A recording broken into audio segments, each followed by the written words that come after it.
December 17th, 1944. The snow-covered ridgeline outside Bastogne, Belgium. Staff Sergeant Michael Hargrove of the 101st Airborne's 506th Parachute Infantry Regiment watched as his 12-man squad began digging foxholes into the frozen earth and immediately stopped them. "Wrong direction," he said quietly. The men looked at him like he'd lost his mind. Every manual, every training exercise at Fort Benning, every veteran who'd survived North Africa and Italy had drilled the same doctrine into their heads. Dig your fighting position facing the enemy. Orient your field of fire toward the threat. Put the enemy in front of you, protection behind you. Hargrove was ordering them to do the opposite. "Sergeant, the Germans are that way," Private Collins said, pointing northwest toward the advancing panzer columns of the 5th Panzer Army. "We dig facing them, right?" Hargrove shook his head, his breath forming clouds in the sub-zero air. "You dig facing southeast, away from them." The exhausted paratroopers exchanged glances. They'd been encircled for 2 days. Ammunition was running low. German artillery had already found positions all along the ridgeline. Now their squad leader was telling them to dig their protective positions backwards, exposing themselves to direct fire from advancing German infantry. But Hargrove had seen something during the Italian campaign. Something the training manuals didn't cover. Something that separated the soldiers who made it home from the ones who didn't. Over the next 6 hours, as German artillery began the most concentrated barrage this sector of the Ardennes had yet experienced, Hargrove's decision would be tested by over 300 artillery shells. What happened next would challenge everything the U.S. Army taught about defensive positions and prove that sometimes survival requires ignoring every rule you've been taught. By mid-December 1944, the Allied advance across Europe had stalled along a 75-mile front stretching through the Ardennes forest. The 101st Airborne Division, still recovering from Operation Market Garden's brutal casualties 2 months earlier, had been designated a reserve unit, pulled back for rest and refit near Reims, France. The men had been promised their first real break since jumping into Normandy on D-Day. They got 48 hours. On December 16th, 3 German armies, over 200,000 troops, smashed through the thinly held American lines in what would become known as the Battle of the Bulge. The 101st received emergency deployment orders. By the evening of December 17th, Hargrove's regiment had been trucked to Bastogne, a critical road junction the Germans needed to sustain their westward offensive. What made this defensive mission particularly devastating was the tactical reality American forces faced. German artillery doctrine had evolved significantly since 1942. The Wehrmacht had perfected techniques for concentrated fire using forward observers, equipped with improved radio equipment and detailed terrain maps. A single spotter could coordinate fire from multiple batteries simultaneously, bringing down what soldiers called steel rain with terrifying precision. The statistics backed up the terror. Of all American combat casualties in the European theater, artillery caused approximately 60% of wounds and deaths. Small arms fire, the rifles and machine guns soldiers trained endlessly to combat, accounted for less than 30%. The real killer wasn't what you could shoot back at. It was the shells you heard screaming in from positions miles away. Standard U.S. Army doctrine for defensive positions had been developed largely from World War I experience and refined during training in the United States. Field Manual 740, the Infantry Bible, was explicit. The fighting position will be oriented toward the most likely avenue of enemy approach. Primary field of fire will cover assigned sector to the front. The manual included detailed diagrams showing foxholes dug with the deepest protection to the rear, a forward-facing parapet, and sandbag or log reinforcement creating a V-shape opening toward enemy territory. This doctrine made perfect tactical sense for defending against infantry assault. It gave soldiers maximum visibility and firing angles against advancing troops. It allowed grenades to be thrown forward without obstruction. It concentrated defensive firepower where it mattered most. But it was designed for a different kind of warfare. Lieutenant Colonel John Davies, battalion commander for the 506th 2nd Battalion, would later write in his after-action report, "Our men had been trained to fight infantry. They understood small unit tactics, fire and maneuver, establishing interlocking fields of fire. What they hadn't been prepared for was the reality that in this war, you were far more likely to die from a shell you never saw coming than from a German rifleman you could actually engage." The German artillery observers surrounding Bastogne held the high ground. They had clear sight lines to American positions, and they had ammunition, lots of it. In the offensive's opening days, German forces had committed their strategic artillery reserves, knowing this attack represented their last chance to force a negotiated peace before Allied industrial production made further resistance impossible. For the paratroopers of the 101st, this created an impossible equation. Dig in facing the enemy, and you could fight effectively against infantry assault. But when the artillery started, and it would start, your position became a trap. The orthodox foxhole design, with its rearward protection and forward opening, funneled blast effects and shrapnel directly into the hole when shells landed in front of your position, which is exactly where German forward observers were directing them. Hargrove had watched men die in foxholes in Italy. Not from direct hits, those were usually unsurvivable regardless of position design, but from near misses. Shells landing 10, 15, 20 feet away, distances that should have been survivable. The shrapnel had found them anyway, following the geometry of their own defensive positions straight down into the hole. He'd started thinking about artillery differently, not as random death from above, but as a physics problem with a geometric solution. The German artillery observers watching the American positions through their Schärenfernrohr scissor telescopes were confident.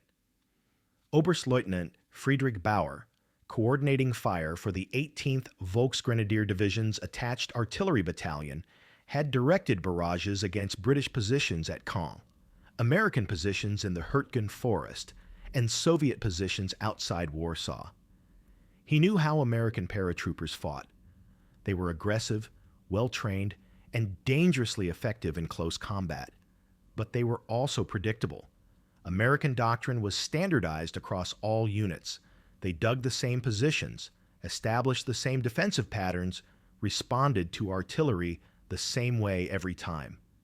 This made them vulnerable.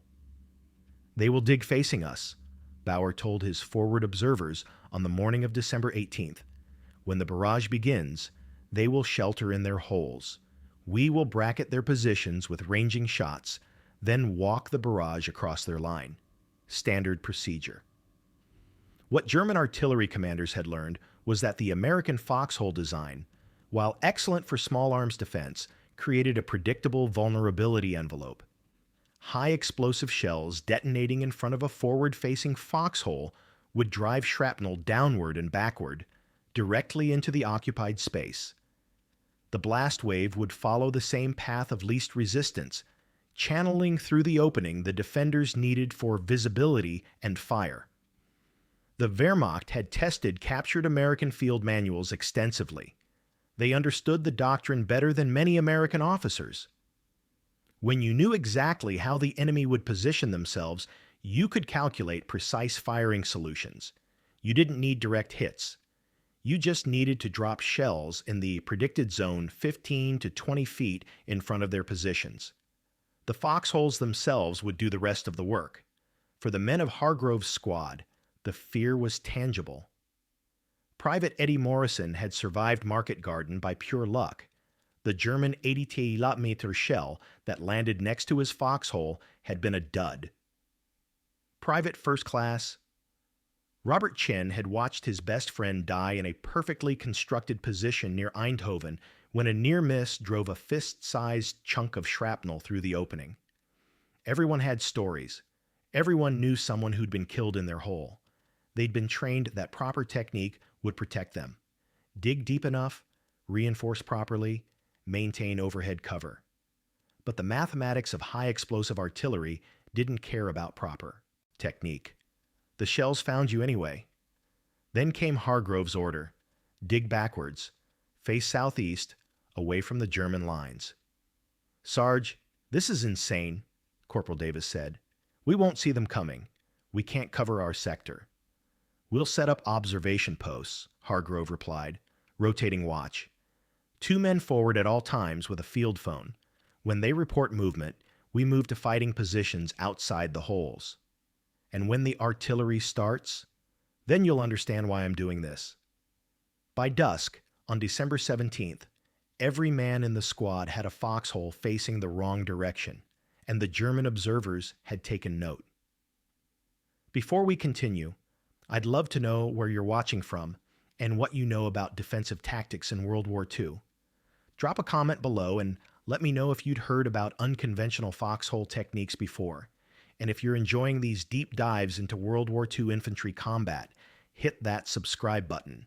These stories take serious research to get the details right, and knowing you're out there makes it all worthwhile.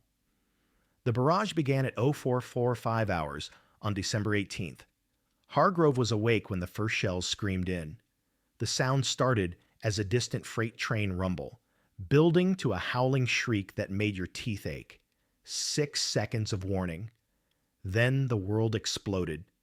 The first salvo walked across the ridgeline 300 yards to their left, where Easy Company had dug in using standard Doctrine.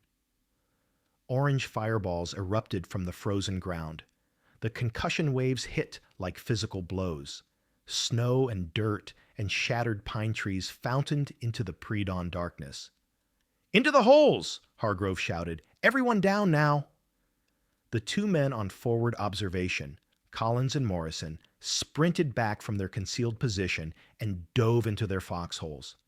Hargrove dropped into his own position, facing southeast, his back to the German lines.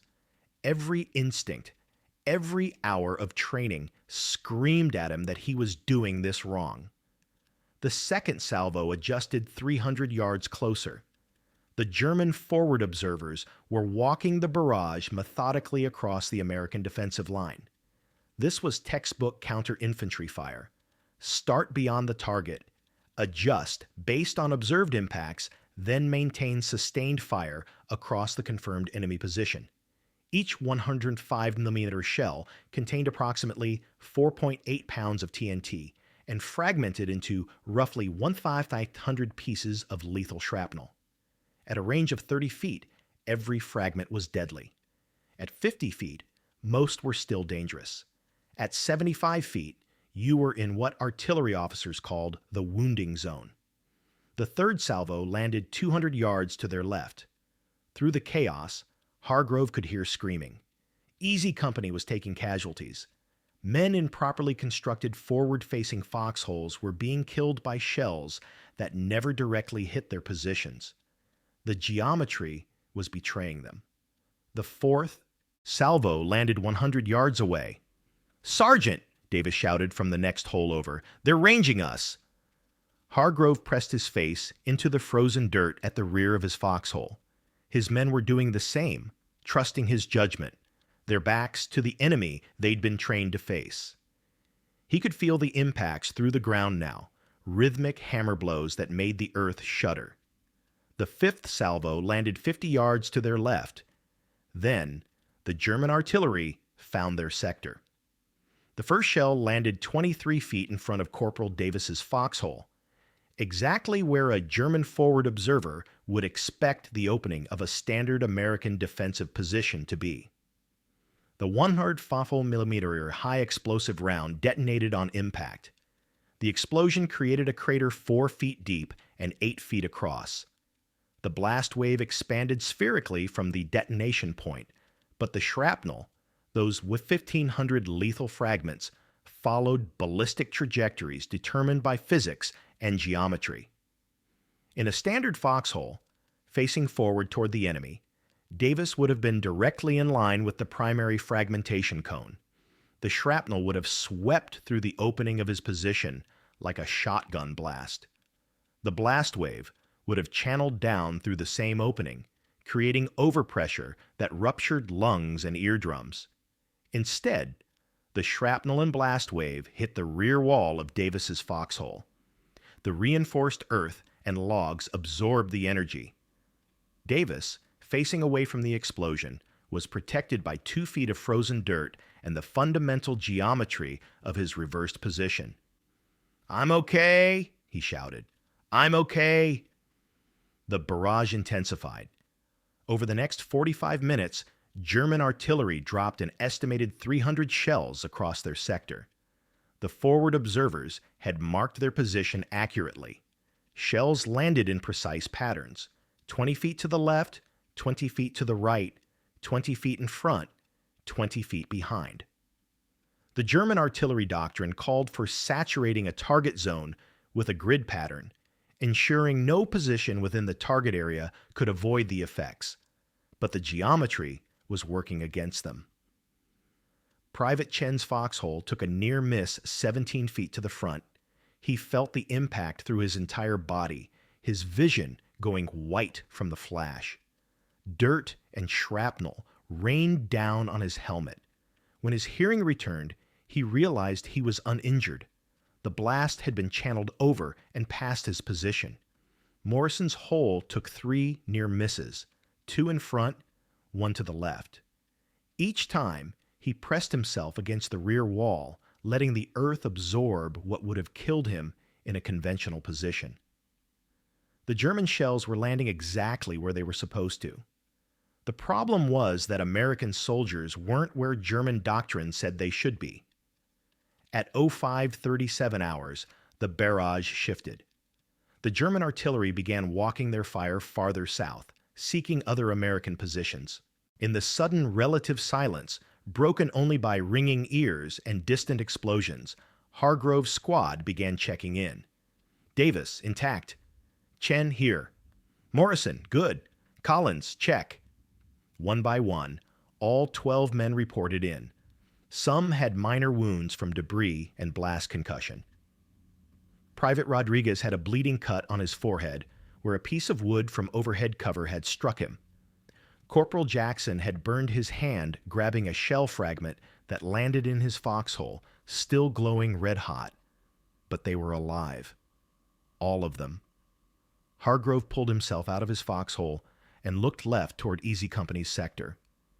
Medics were already moving through the positions. He could see at least 4 men being carried on stretchers. The smoke and smell of high explosive hung over everything. Lieutenant Barnes, the platoon leader, appeared out of the smoke and snow. His face was gray with shock. "Hargrove, why the hell aren't you bleeding?" "Different geometry, sir," Hargrove said quietly. Barnes stared at the squad's backwards foxholes, then back toward the casualties in the adjacent sector. His expression shifted from confusion to understanding to something like horror at the implications. "Get your men ready," he finally said. "The Germans will be coming behind that barrage." But the artillery had revealed something more important than immediate tactical success. It had demonstrated that 3 years of accepted doctrine might be killing soldiers who should have survived. Within 6 hours, word of Hargrove's backwards foxholes had reached battalion headquarters. By the afternoon of December 19th, as German infantry probes tested the American defensive line around Bastogne, 3 officers from Division Intelligence arrived to examine the positions. Captain Edward Sullivan, a former engineering instructor from West Point who'd been attached to the 101st as a defensive tactics consultant, spent 30 minutes measuring blast patterns and examining the geometry. He walked between Hargrove's intact positions and the damaged foxholes in adjacent sectors. He photographed the shell craters. He documented the shrapnel impact patterns on the rear walls of the reversed positions. "The manual assumes the primary threat is direct fire," Sullivan said. kneeling in one of Hargrove's foxholes, small arms, machine guns, maybe direct-fire anti-tank weapons. The Doctrine optimizes for visibility and fire return against those threats. He pointed at the cratered ground in front of the position. But in modern warfare, indirect fire is the killer. We've known this statistically since 1943, but we haven't adapted our defensive doctrine to match the actual threat profile. What the testing revealed was a fundamental mismatch between training and reality. The standard foxhole design created what Sullivan called a fragmentation funnel, when high explosive rounds detonated in the forward zone where Germans' observers naturally aimed. The position's own geometry directed blast effects and shrapnel into the occupied space. The physics were elegant and brutal. A 105mm shell detonating 20 feet in front of a forward-facing foxhole would project its primary fragmentation cone at an angle that swept directly through the position's opening. The blast wave, seeking the path of least resistance, would channel through the same opening with tremendous force. Soldiers taking cover in the deepest part of their foxhole, doing exactly what training prescribed, were placing themselves in the optimal zone for those effects to reach them. Reverse the geometry, and the physics reverse too. With the opening facing away from the likely impact zone, the same shell detonating 20 feet away would drive its shrapnel and blast into the reinforced rear wall. The soldier, facing toward that reinforced wall, was protected by the earth itself. The fragmentation couldn't bend around corners. The blast wave dispersed against solid mass rather than channeling through an opening. Most critically, Sullivan wrote in his report to Division Headquarters, this configuration does not significantly compromise defensive capability against infantry assault. Soldiers can maintain observation posts forward of their protective positions and move to fighting positions when direct fire threats materialize. The artillery threat, which arrives with warning, and the infantry threat, which provides visual cues, occur on different timescales, allowing defenders to optimize for each separately. The revelation was being distributed through informal channels even as Sullivan documented it officially. Sergeants were talking to sergeants. Men who'd survived Hargrove's barrage were explaining the technique to men in other companies. By December 20th, scattered squads across the 101st defensive perimeter were experimenting with modified foxhole orientations. The Germans noticed the change, though they couldn't immediately understand its significance. Forward observers reported American positions that seemed incorrectly oriented, but the implications weren't clear until artillery strikes against these modified positions proved less effective than expected. Bauer, the artillery coordinator, adjusted his firing solutions, attempting to compensate for what he assumed was confusion or poor training among American infantry. But you couldn't adjust for physics. The lesson was spreading beyond Bastogne. An infantry intelligence bulletin was being prepared for distribution across all American forces in Europe.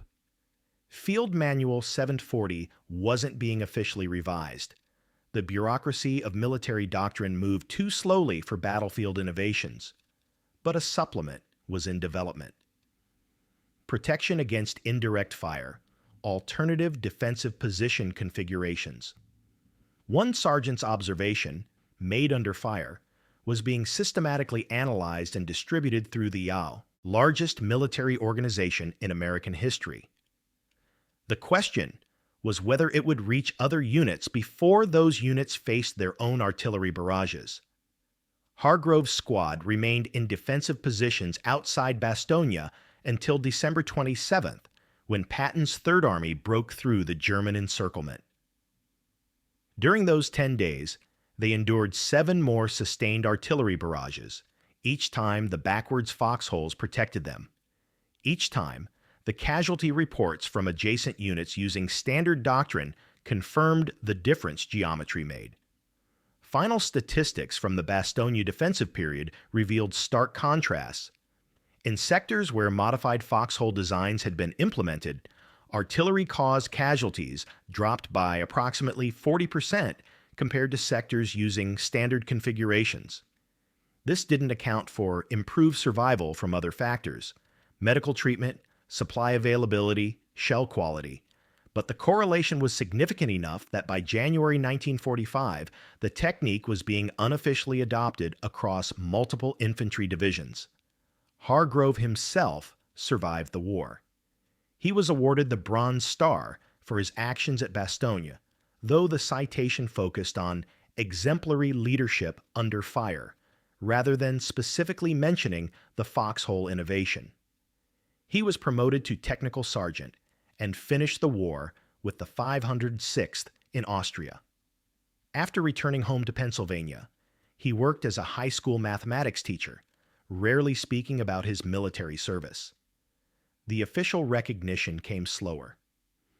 The infantry school at Fort Benning incorporated modified defensive position designs into training curriculum in late 1945, after extensive testing at the school's artillery impact range.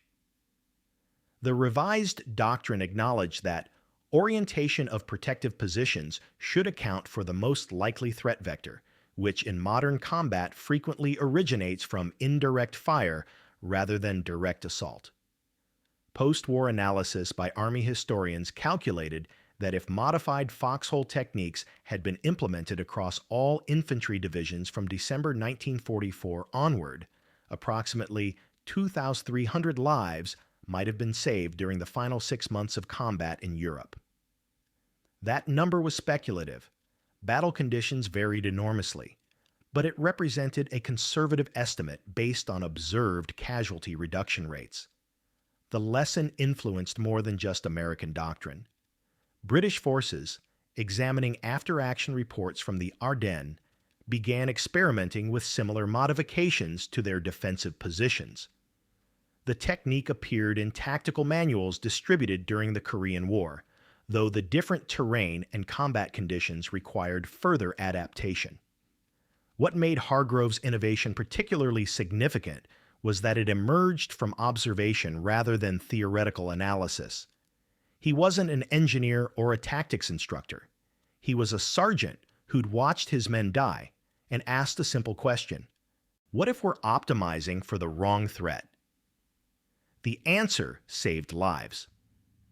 In 1989, military historians from the U.S. Army Center of Military History interviewed Hargrove, then 68 years old, for an oral history project documenting infantry innovations from World War II.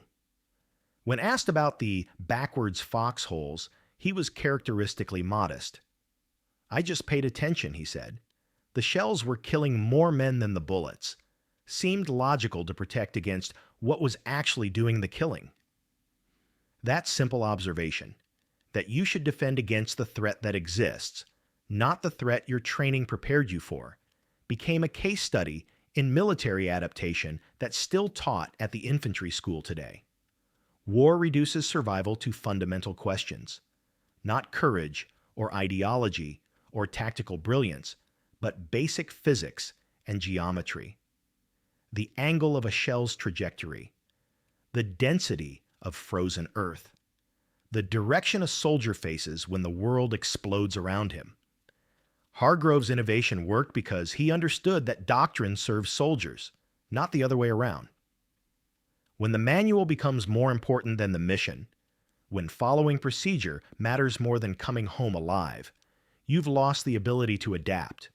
And adaptation is what separates armies that win from armies that just fight hard before losing. The backwards foxholes weren't about being clever. They were about paying attention, about noticing that the biggest killer on the battlefield wasn't the one everyone trained to fight, about having the courage to reject 3 years of institutional knowledge because the evidence in front of you demanded it. Every military in history has faced this tension between standardization and adaptation. Standard doctrine exists for good reasons. It allows massive organizations to coordinate.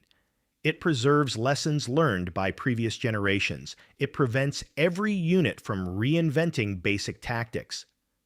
But doctrine can also become a trap, especially when battlefield conditions evolve faster than the manuals do. 1 squad, 12 foxholes, 300 artillery shells, 0 fatalities. Sometimes survival requires facing the wrong direction. Sometimes the most important thing you can do is trust what you've seen with your own eyes, even when it contradicts everything you've been taught. And sometimes the difference between coming home and being buried in Belgium comes down to which direction you're facing when the shells start falling. If you found this story as fascinating as I did researching it, I'd appreciate if you'd like this video and subscribe to the channel. There are dozens more untold stories from World War II that deserve to be remembered, and I'll be bringing you a new one every week. What should I cover next? Let me know in the comments below.